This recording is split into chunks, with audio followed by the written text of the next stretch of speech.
been a long time, Snake. I should have known you were behind this, Colonel. That's no way to greet an old war buddy, Snake. What do you want from me? I just invited you here so we could have a talk. Invited? That's what you call sending armed soldiers after me? Sorry if they were a little rough with you. But we've got a serious situation here. Only you can get us out of it. I'm retired from Foxhound. You're not my commander anymore, and I don't have to take orders from you or anyone else. You will take these orders. I know it. Excuse me. Who's this? Dr. Naomi Hunter. She's chief of Foxhound's medical staff, and an expert in gene therapy. Are you military? No, civilian. I've been sent here from ATGC. Pleasure to meet you, Snake. Don't worry, this injection won't hurt a bit. What's the shot for? What's wrong? You don't like shots? Snake, listen up. It all went down 5 hours ago. Heavily armed soldiers occupied Shadow Moses Island, a remote island off the coast of Alaska. What soldiers? Next Generation Special Forces, led by members of Unit Foxhound. They've presented Washington with a single demand, and they say that if it isn't met, they'll launch a nuclear weapon. A nuclear weapon? I'm afraid so. You see, the island is the site of a secret nuclear weapons disposal facility. Foxhound hijacking a nuclear weapon? Now you understand how serious the situation is. You'll have 2 mission objectives. First, you're to rescue the DARPA chief, Donald Anderson, and the president of Arms Tech, Kenneth Baker. They're both being held as hostages. Those are some heavy-duty hostages. Secondly, you're to investigate whether or not the terrorists have the ability to launch a nuclear strike, and stop them if they do. Any questions, Snake? Questions? I haven't even said whether I'd accept this mission. Well, you can make up your mind after you hear more about the situation. Tell me about the nuclear weapon disposal facility. The disposal facility includes a hardened underground base. Even with our most advanced intelligence gathering equipment, we can't tell what's happening inside. So someone needs to penetrate, gather intelligence, and report back. Sounds like a spy movie. What's the insertion method? Well, an air insertion is impossible. Not with this storm going on. We'll approach the disposal facility by sub. Approach? Yes, within a few miles of it. The facility is equipped with sonar detection capabilities. They'd be able to hear our engine or propeller noise. And then? We'll launch a one-man SDV. Launch? Same as a torpedo, only this has no propulsion device of its own. After the SDV gets as close as it can, dispose of it.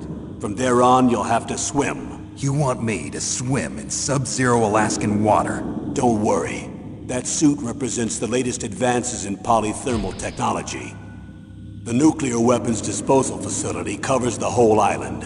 I'll instruct you by codec after you reach your target. Anyone going with me? As usual, this is a one-man infiltration mission. Weapons and equipment OSP? Yes. This is a top-secret black op. Don't expect any official support.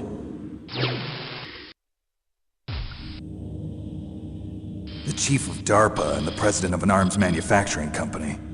What business did they have at a nuclear weapons disposal facility?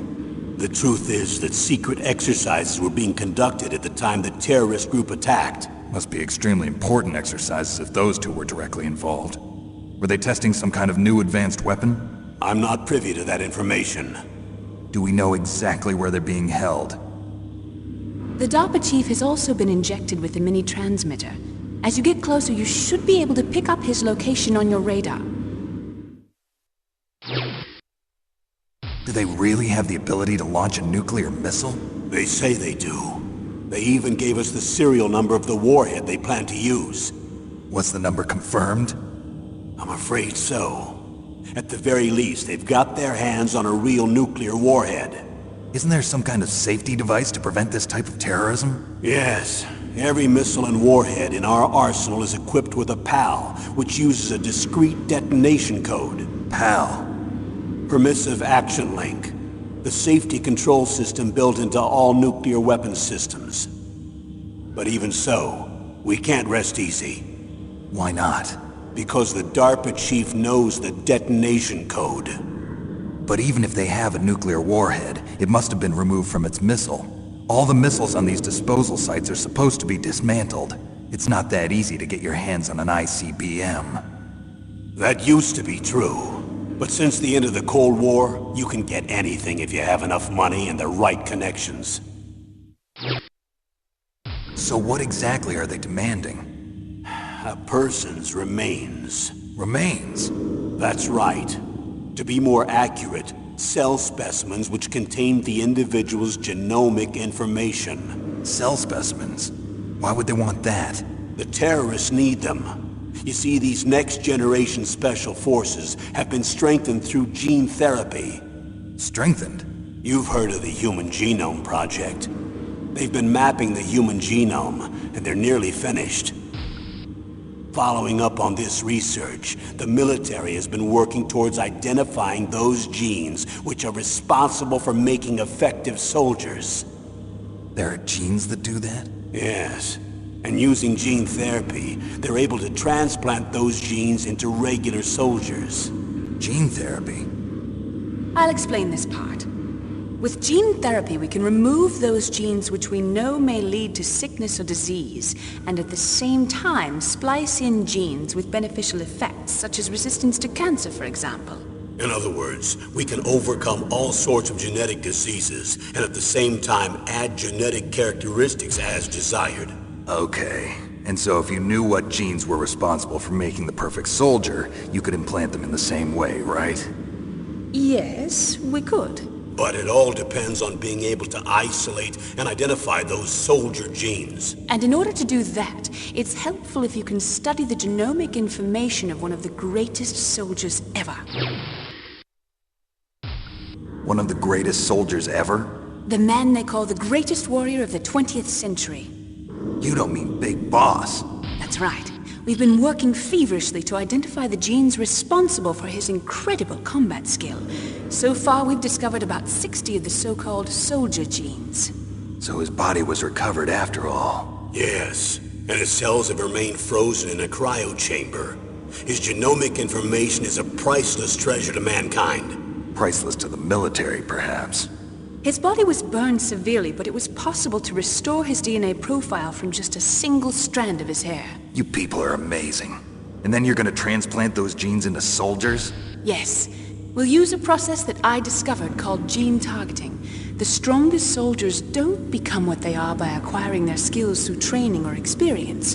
We now know that hereditary factors are far more crucial for creating superior soldiers. Snake, we can't give them his body. It's potentially more dangerous than all the nuclear warheads on that island put together. I hear the terrorists are calling themselves the Sons of Big Boss. The Sons of Big Boss?